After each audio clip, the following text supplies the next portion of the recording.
Joining us now is one of the best journalists and researchers of our generation, the author of One Nation Under Blackmail, Whitney Webb. Whitney, welcome to the show. Thank you so much for being here. Oh, thanks, Kim. That's very flattering. I'm happy to be here.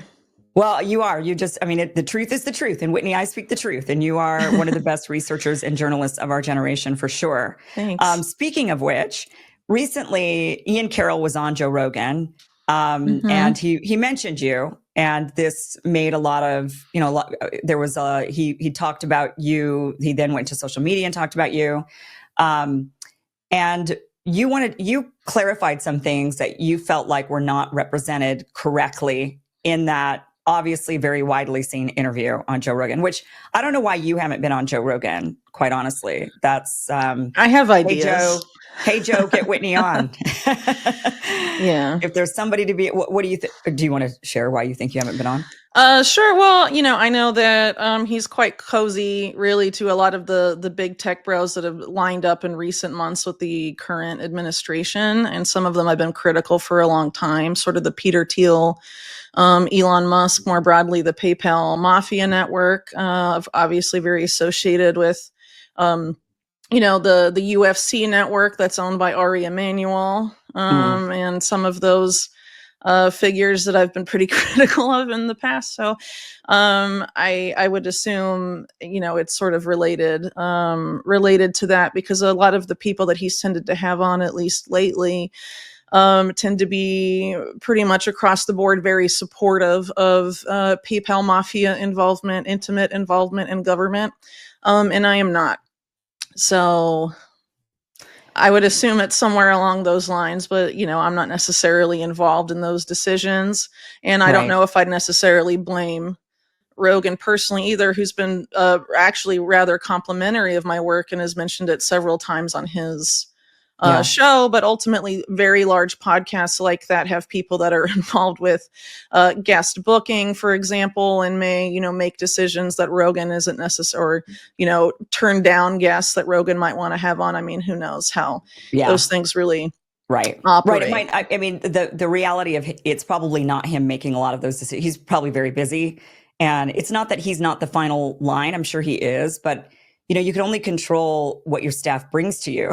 I mean, you can't control what your staff brings to you, and you can only say yes or no to what they present in front of you. And so if there's gatekeepers, I mean, that's kind of like the White House chief of staff, right? The gatekeepers there. Yeah. And you're only presented with what you're presented with, and you get those options. And that's why it's really important to choose the right people who are around you to ensure that they're not going to gatekeep in a way that's sure. But also, when you're making hundreds of millions of dollars and you're parts of large platforms, you're going to have gatekeepers. Well, I think even more than that too, I think it's been pretty clear with this administration and in last year's election that podcasts were really seen as a more important outlet for reaching the public than mainstream media, which I think is also pretty significant. So a lot of the biggest podcasts have definitely been arguably more influenced than others by that regard. And a lot of these bigger podcasts, Rogan included, having Trump on, having JD Vance on. And I've been, of course, very critical of JD Vance's longtime benefactor, I guess you could say, Peter Thiel, who's also been on the Rogan podcast. I don't, I think he, some people there would prefer I didn't really maybe discuss some of those ties, because they do come up in my Epstein related work. And some people, I guess in the case of, Ian perhaps has been pretty supportive of Musk and some of these figures in government, but also, does cite a lot of research for my book. So perhaps that was, reasoning, but it's speculative. Again, I don't really know. And I'm happy for him that he had a chance to do, a big interview on, the biggest podcast in the world, I guess.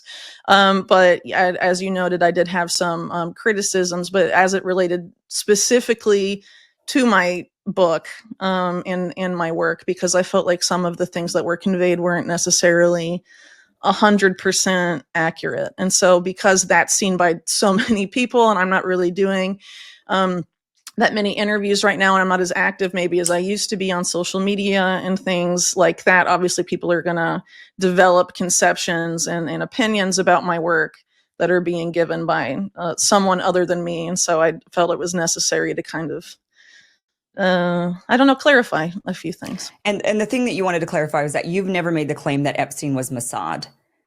Well, that was one of the two, I guess, main things that I wanted to clarify. So, yeah, essentially, my book does argue for a significant tie of between Epstein and the state of Israel. But really, the claims that are detailed in my book argue for a tie between Epstein and really Israeli military intelligence, more specifically as it relates to like a formal Israeli intelligence agency. And Mossad isn't necessarily part of Israeli military intelligence, but is obviously part of the broader Israeli national security apparatus. And what is the name of the Israeli military intelligence arm? Well, so there's a military directorate that controls all of the Israeli military intelligence agencies. That's called Amman. And that was basically run by Ehud Barak, a close Epstein associate in the mid-1980s at the time that Epstein was alleged to have been recruited into that network via, Robert Maxwell. Some of the claims for this come from former Israeli military intelligence operatives like Ari Ben Menashe, but also some other sources that have remained anonymous but are deemed to be credible, and some other things that happened over the years. And obviously there was some sort of tie there, as Epstein was awaiting, for example, his sweetheart deal sentencing, in the 2007-ish period. He was in Israel, presumably considering not returning to the U.S. to face, whatever sentence he was going to be doled out. It was during the sentencing period, I believe. But according to, local reports and, Palm Beach newspapers, he was touring Israeli military bases, which is kind of unusual if you're just a reclusive billionaire, right. Accused of why do you think sex crimes. You just do you think it's true that Israel, bringing up the fact that he was thinking about not coming back? I mean, we've seen a lot of claims about Israel protecting pedophiles. I mean, do you think that there's some truth to that? Yeah, I do. But I there's a figure that I've sort of been writing about who's not necessarily a pedophile, but he's accused of rape. The film director, Brett Ratner, who has some interesting ties to sort of the network behind Epstein and also to the Diddy cases. And a lot of organized crime ties that don't really seem to have been previously reported as it relates to Ratner. And Ratner was basically granted an Israeli passport a week after being Netanyahu's special guest at the UN alongside Alan Dershowitz. And he had previously, Ratner, done a major joint venture with this Australian billionaire named James Packer, who is one of the main figures in the Netanyahu corruption trial that's still ongoing for bribery and things like that. So there's a lot of strange things that sometimes happen in these power networks, and sometimes, and I'm aware of other cases as well that involve pedophiles specifically, where allegedly, they're granted the right to immigrate, and it's, all the circumstantial available evidence points to them evading charges in other countries and what have you. But that, So as long as they're Jewish, though, I mean, just to be clear, they're not like bringing in a bunch of pedophiles. They're not like, any and all sex offenders and pedophiles. No, Israel's openly, at this point, an ethno state. So it's only for that specific demographic that benefits from those types of immigration policies there. Sure. Mm-hmm. And it's our greatest ally. I mean, what's so insane to me is that people, especially on the right, Israel's getting plenty of criticism on the right, which is really nice to see, but it's also getting a lot of protection from people on the right. And a lot of them are these, Christians or Catholics, and they claim that they care about kids and their number one top priority is kids and the pedo circles that they want to crack down on. And yet they just seem to gloss over the fact that there's, that the Epstein operation clearly looked like a blackmail operation, and that they had no problem using underage kids in order to get that blackmail done. And the fact that Israel does seem to allow any sort of Jewish sexual offender or pedophile to run off and escape without being extradited back to wherever they committed the crime.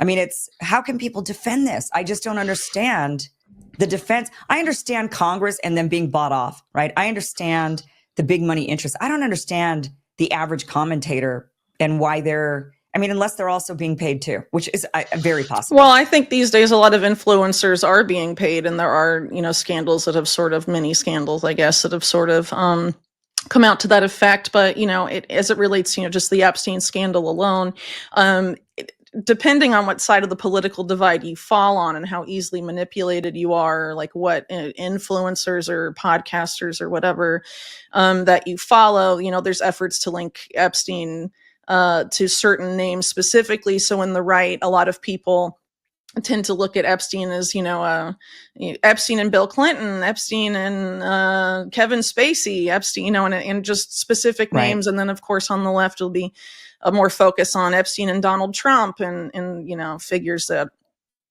are more, hated by that particular political demographic right now. And there's consistently been an effort to sort of focus on the salacious material of Epstein, the celebrity aspect, his ties to famous people, or his ties to politicians of one particular divide, so that depending on who you're listening to, you can create an echo chamber, and people, on the right in particular, may not necessarily connect Epstein's activities to, a blackmail Israel. operation for the state of Israel. Right. Sure. Like, rather than just it being, it was a bunch of rich people who are sick. I mean, that's, you make a good point. That's kind of what everybody's well, not everybody, but there's a lot of people that are kind of just reducing it to that. And it's like, no, this thing was way bigger than that. This is an assault on all of us, on every single American, is what that was. And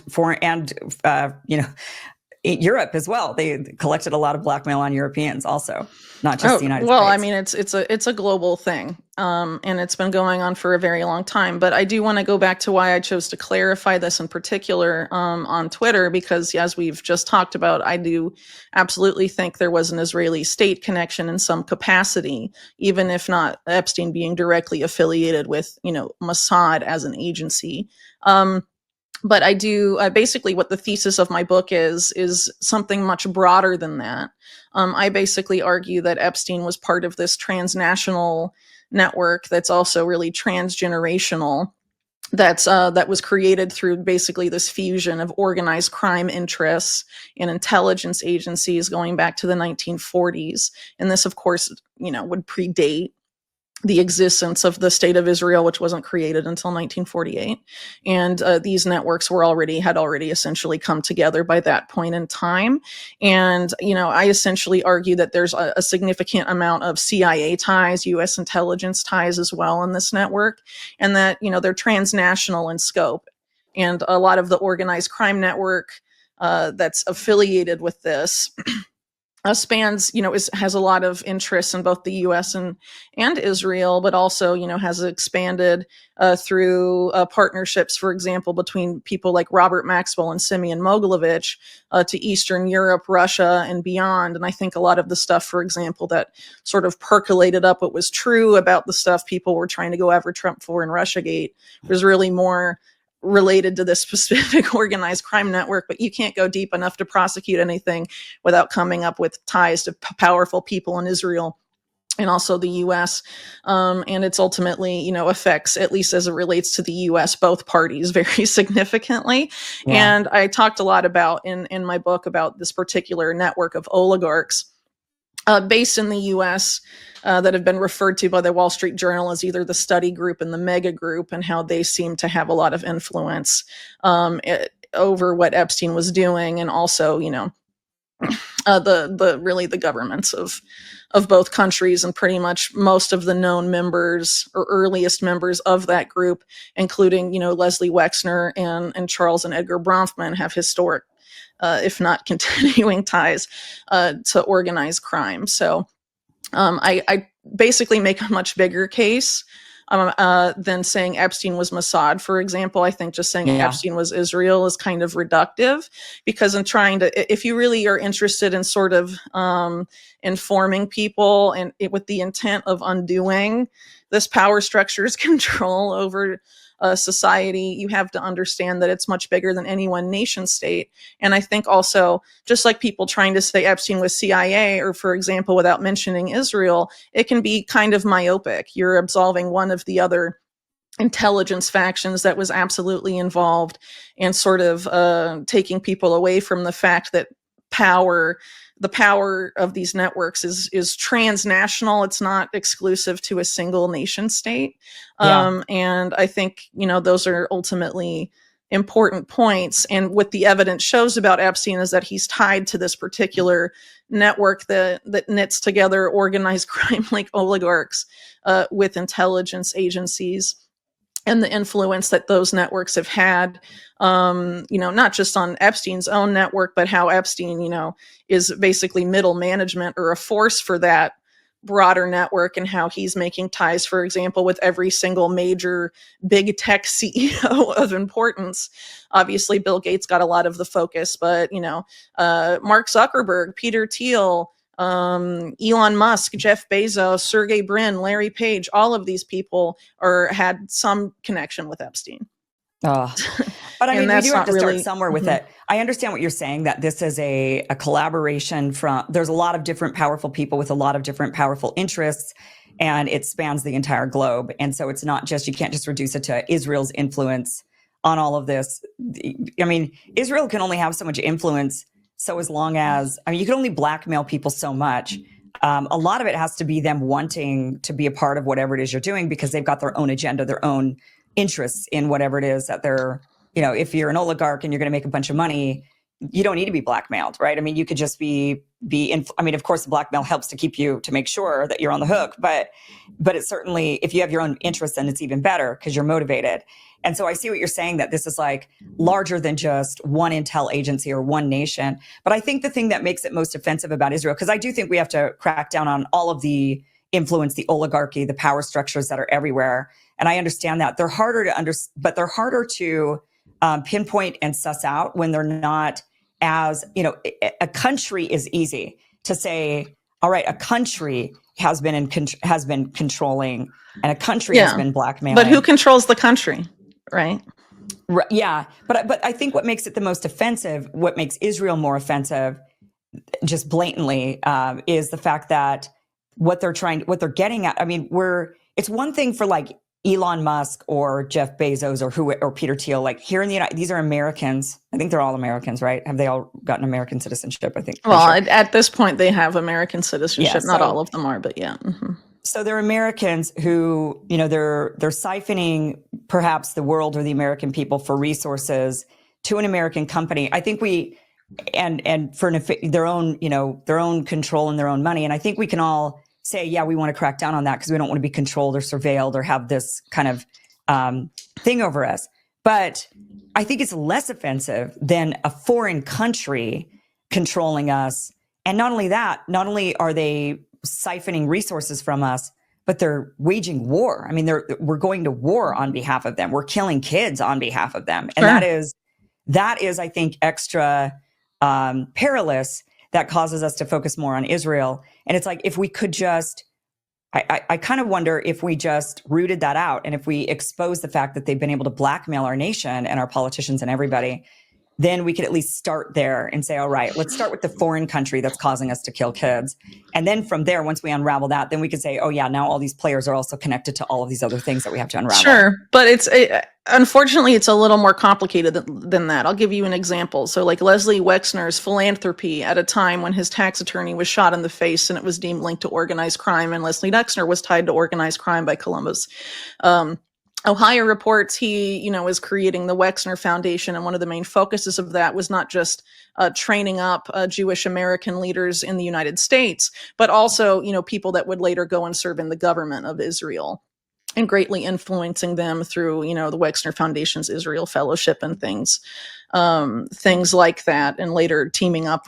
For example, that kind of same line of the Wexner Foundation with the World Economic Forum's Young Global Leaders program and things like that. So a lot of times these oligarchs can have a very outsized influence. And in the case of Israel, you have a lot of ostensibly American billionaires buying off Israeli politicians. And so there tends to be a lot of, transnational stuff going on, because what happens when you have someone like Sheldon Adelson, who was the biggest Republican donor and biggest donor to Trump during Trump's first administration. He's ostensibly the biggest donor in American politics at that point of time, but he's also on video saying that all he cares about is being a good citizen of Israel and that his children serve later in the IDF.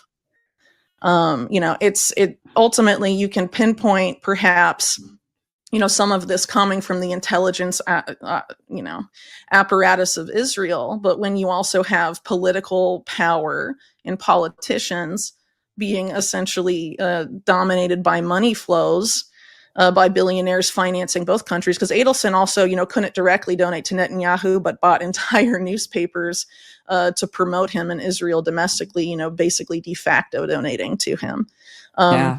There's a lot of influence there. And, an American billionaire, Ronald Lauder, is directly responsible for Netanyahu becoming prime minister at all in the late 90s. So there's a lot of, I think, importance in looking at this particular transnational group and their influence, because a lot of them are very supportive of the ethno-supremacist paradigm that is typified by the current administration of Israel that Netanyahu leads.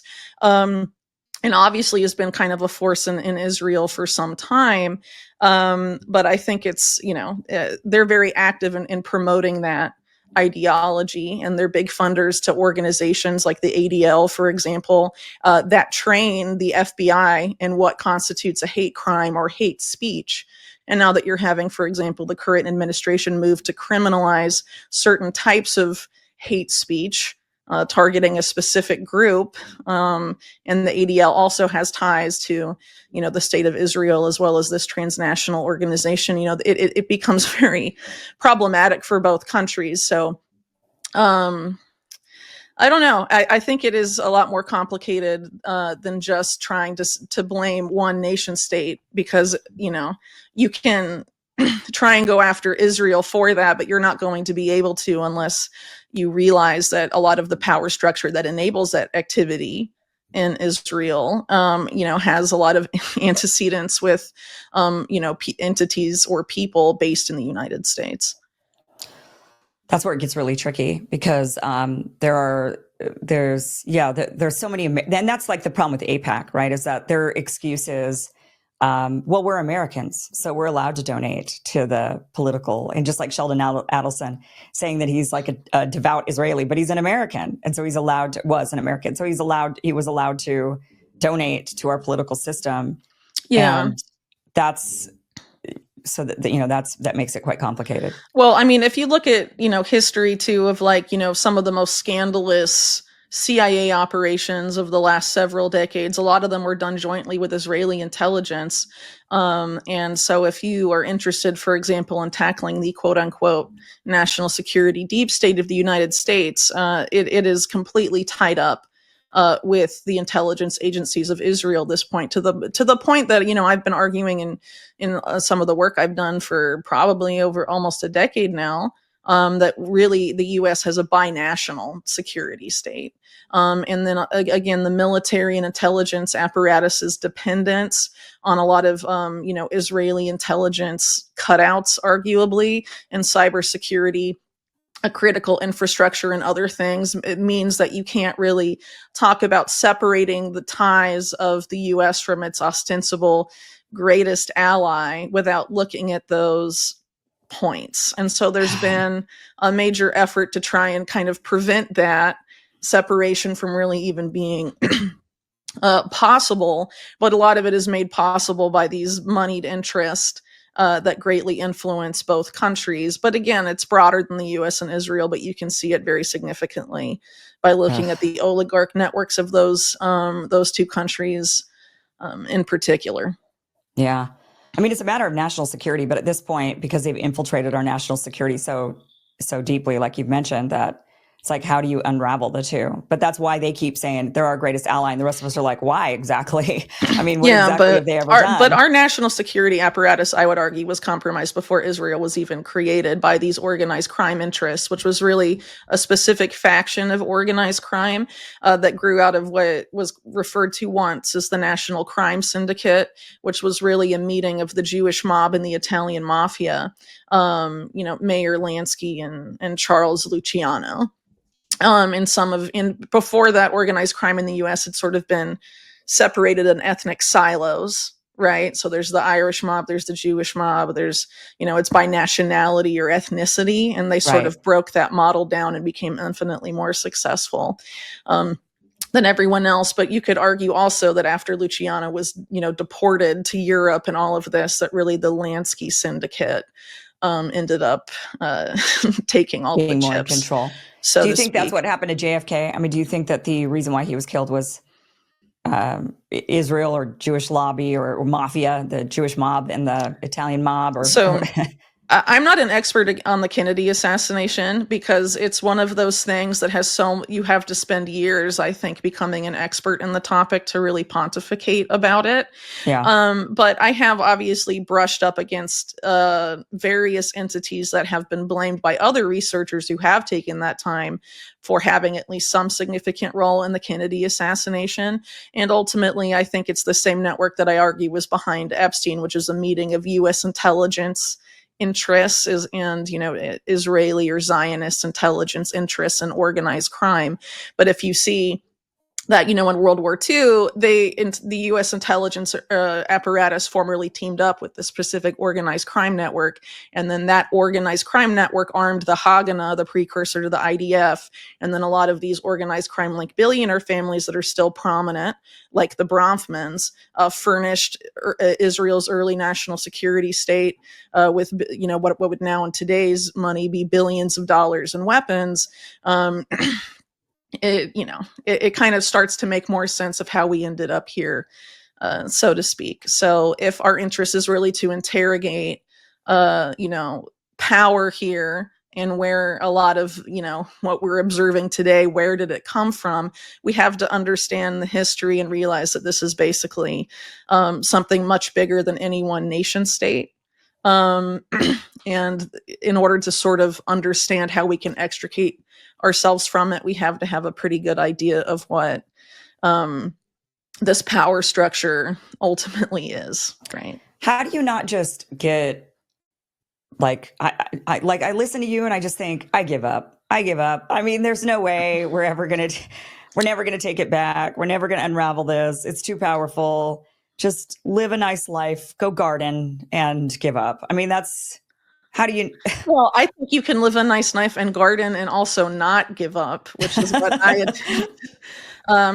attempt to do. I mean, basically, at the end of the day, these entities and this power structure have been successful because people have not really been aware of what's been going on and how interconnected a lot of these oligarch networks ultimately are, and how connected they are to our national security state. Because a lot of people, if we're just talking about back to my point earlier, talking about Mossad, talking about the CIA. Who does the CIA work for? Who does Mossad work for?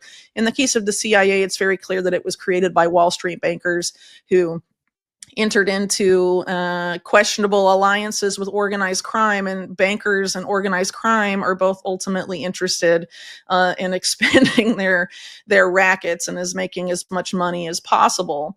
And so eventually you have certain economic networks, and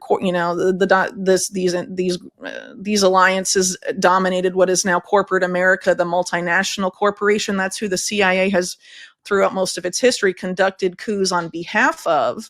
So we have to go a level up if we really want to know what's going on, and look beyond CIA and Mossad and see, who's really, at least at the scale up, a key part of the power structure that's really running the show, because, it's important for them that the public doesn't really look that high up, because then it just seems like we can't really do anything about it. But I think people ultimately can. And what I've argued a lot for a long time is that, people need to try and extricate themselves, from the biggest iteration of what this mob is today, which is really big tech, which is, again, a lot of these CEOs connected to figures like Epstein or other questionable associations. And also almost all of the big Silicon Valley companies today have origins or funding tied to the CIA or to DARPA or to entities like that. and that we should boycott them as much as possible and not use their services as much as possible and not be dependent on these entities, because if we're dependent, then, they can do whatever they want to us. Yeah. And so, the best way to not give up is to work to be as independent of those systems as possible. Because if we're dependent on them, you're basically a slave to these people at the end of the day, which is what I think most Americans do not want. But I think there's a lot of efforts being made to sort of keep people in the box of where they think, oh, well, if I vote for this party or this politician and this candidate, I don't have to do anything to ensure my independence from the system. I can remain dependent on the system and hope that politician XYZ will magically save the day and fix the country and, end this ruling power of the 80 plus years of, intelligence and organized crime. Yeah, I think it's really something that has to be sort of done on an individual level, and people need to take individual responsibility if they don't want to be part of this system, particularly as we move into this increasingly digital future that these very small handful of companies are going to completely control. Which kind of brings me to my other criticism in the aforementioned tweet about, claims that were made about my work. So Ian in that interview described some of my work on big tech CEOs, namely Peter Thiel. He used the word unhinged. He later said that he didn't mean to use that word and should have used a different word. But in the context of saying that, also said that my historical facing work, like on Epstein's history, was valuable. But basically, more or less implied that my work on current figures is not. But actually, my work on Peter Thiel is intimately connected to my work on Epstein. And in my book, Nation Under Blackmail, I basically conclude with the point that someone like Epstein is no longer really relevant for intelligence services or organized crime networks or oligarch networks in the age of technology. And why is that? So back in the day, you have Epstein and a litany of other figures like him, which I detail figures in my book. He was obviously not an anomaly at all. But that type of sexual blackmail operation comes with a lot of risk. It takes a lot of money to finance, the person who's running it, their mansion, their parties, paying off women, all of these money flows. It can be risky. And it certainly ended up being that in the Epstein case, right? Because he was he was discovered, arrested twice, and it obviously took a lot of money to cover things up, at least the first time and arguably the second time as well, where he ended up dead. So what's a better alternative? Well, if you have everyone onboarded onto digital systems that you control, like the CIA being at the origins of Google, DARPA being at the origins of Facebook, the CIA being at the origins of Oracle, and a lot of these other entities, Bill Gates and Microsoft having ties to the Maxwell family as early as the late 90s and things like that.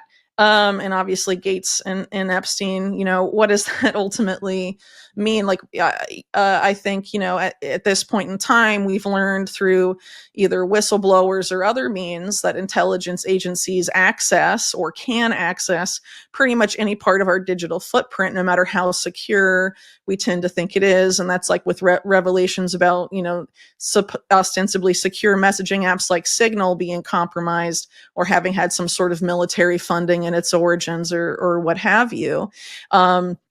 It's much easier to suck up all of Americans' communications without a warrant, and that necessarily is in the hands of a lot of these same agencies with dubious track records that have engaged in blackmail in the past, like the CIA, for example. And so, with that kind of technology, you don't really need someone like Epstein anymore. Someone like Epstein becomes expendable because you can use technology for that. And I argue in the book that Peter Thiel's Palantir was basically a repurposing of this DARPA program called Total Information Awareness that was developed by the Iran-Contra criminal who was exonerated by William Barr when he covered Iran-Contra and other notable scandals of the era up in the first Bush administration. Poindexter's considered the father of modern surveillance, and it was basically he was running this total information awareness program.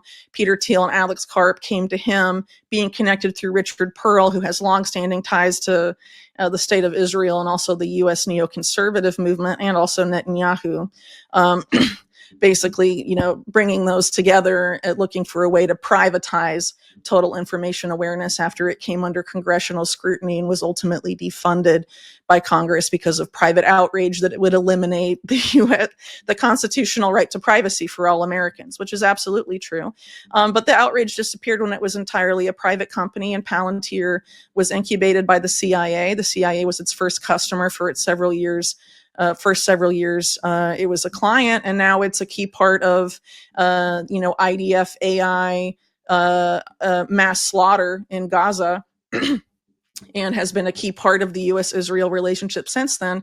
But more specifically, domestically in the U.S., it is the engine on which the warrantless mass surveillance runs. It collects everything about everyone and makes it disposable to intelligence agencies. And it's very easy to find blackmail on people with an entity like Palantir being so widely used.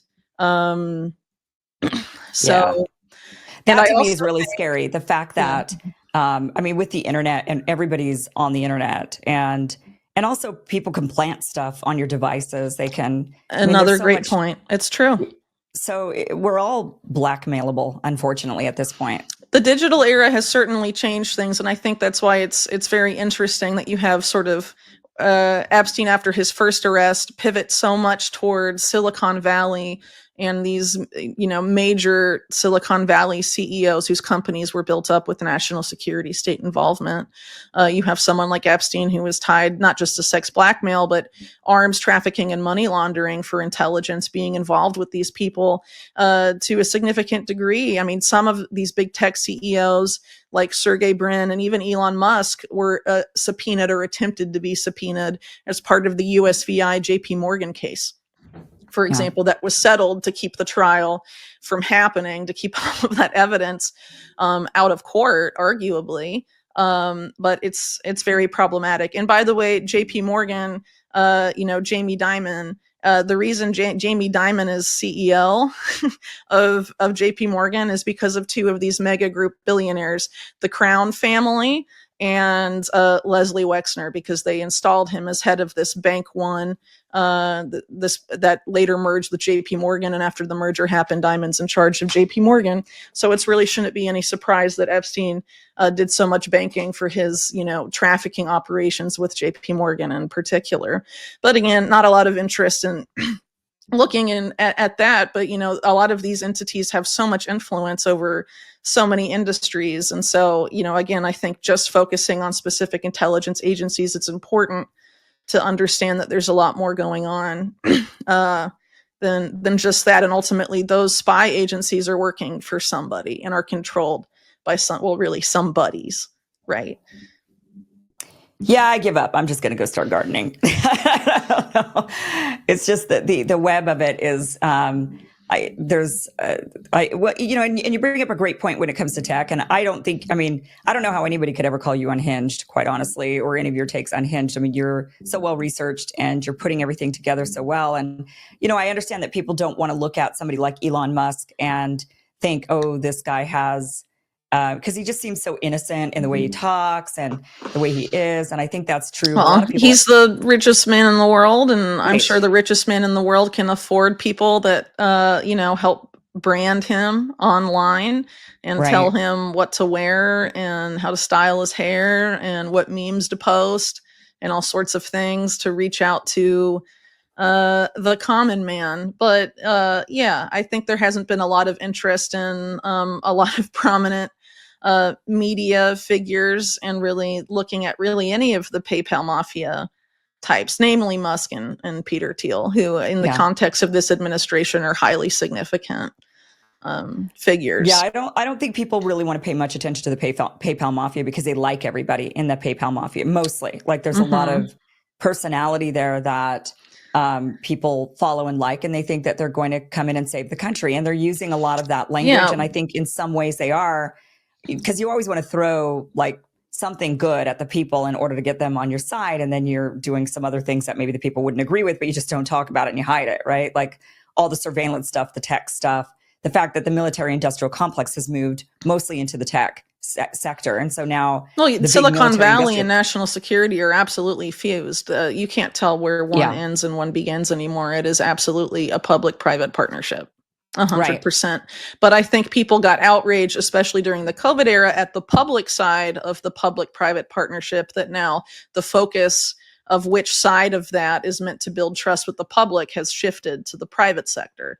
Yeah. We can trust the private sector because the public sector failed us during COVID and during all of these things. Look how corrupt the public sector is. Not denying that there's a lot of corruption in the public sector, but that doesn't mean that there isn't corruption in the private sector as well, or that a lot of these private sector entities, like I mentioned earlier, with a lot of these big tech firms, would not exist if it was not for the public sector and the national security apparatus that created them.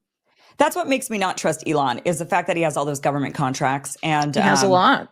Yeah. So it's like he's still, even if, like, let's just give him the benefit of the doubt. Let's just say the guy is genuinely a good guy, nice guy. He really does want the best for everybody, but he's still, he's an ideologue on one thing, and that is colonizing Mars, right? We know that is the one thing he wants, for whatever reason, he wants to really do that project. It's like a pet project of his.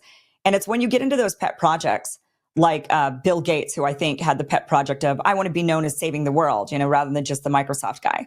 And so he goes into the health sector and he starts doing the vaccine stuff. And I think a lot of these stem from a personal drive, a personal desire. And then, of course, because these are so big and they become so unmanageable, there's a lot of other entities that get involved. But I think, if you're Elon Musk and your one pet project is Mars, you don't want to piss off the government, because the government won't let you send rockets up into space anymore. I mean, they could tell you, we're not going to let you do that. And if you want the ability and you want the contracts and you want all of this stuff, and because you're going to need the funding in order to build a colony on Mars, right? You've got to be pretty rich. So you have to have all of that.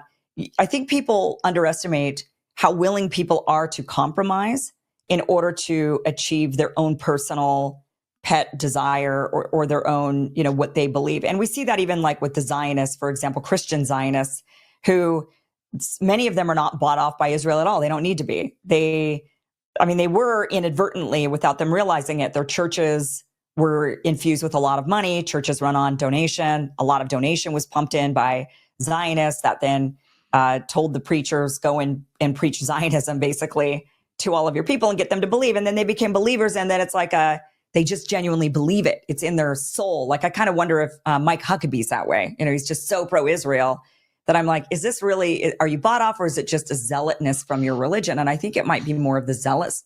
He's just a zealot. So I think Elon is like a zealot for Mars. And when you have that kind of zealousness, you're willing to compromise in order to achieve your ultimate big goal. Yeah, well, arguably one of the reasons that Musk is so interested in Mars, and he said this on Twitter, is because he wishes to impose he wants to create the Mars technocracy, which is significant because technocracy is a model of government that arguably is being rolled out on sort of a global scale here on Earth right now. And notably, Elon Musk's grandfather was the head of the technocratic movement when it existed, several decades ago in Canada, and has been pretty vocal that he supports the technocratic model. Just in general, which is kind of problematic because ultimately technocracy is about rule of society by a scientific elite that, ultimately in terms of its philosophy, view the masses basically as programmable automatons that don't really have free will and are sort of not really that different from animals. I could see Elon going in that direction. I could see him the way he pumps out babies and without thinking that, being a father and being actually there matters, the way that he views human beings seems to be along those lines. A lot of these types of figures certainly view their own genetic stock in a different category as the masses, right? And I think that's but he clearly just views people as it's like not human the way he views human beings, even the way he just makes his own children through IVF surrogacy, pumping them out with various different, I mean, even just that mentality is clearly the humanness of humans is not there. I'm not super familiar with, his relationship with his own kids, but I am more or less familiar with, some of the other ambitions, literally. I'm more, okay. Well, I'm more focused. I've been more focused on some of his, for example, his ties to, I guess, the Maxwell family or Epstein world, which tend to go underreported. And of course, he will publicly posture like he had literally no affiliation at all with them. And I think that is definitely less than honest, and have said this in detailed why. In the past, and also on some of his, obviously his military contracts, which are pretty significant, but some of his other ambitions as well. For example, for Twitter, openly wanting to turn it into something like WeChat, which has been criticized in the past by people on the right, which now very openly support Musk. For being for being an Orwellian system. It's basically a public-private partnership with the state for policing speech, among other things, and for mass surveillance. And it's very likely that Twitter is, moving along those same lines. And the idea of sort of having it be a one-stop shop for all your finances, which is what WeChat kind of is in China, would give Elon Musk a lot of power. Because ultimately, if we're in the age where data is the new oil, instead of having oil barons like we had, back in the 19th century, now we're basically having data barons. And so who runs the infrastructure, who runs the apps, all of that. Musk is poised to be one of the biggest data barons of our age. And what type of power comes with that? Well, it comes with the power to essentially remake society however you want. And so his interest in technocracy, which is also shared by some of these other likely data barons of the future, like Mark Andreessen, for example, among others, should, I think, be scrutinized. And if this is the type of society we want, where we're basically going to be ruled by algorithms that are not human, and only certain people maintain those algorithms. So perhaps, it would be framed as, a more egalitarian society, and that all of society would be governed by the algorithms. But that isn't necessarily true, because you obviously are going to have an upper class that programs and maintains the algorithms and decides what their parameters are and what they do.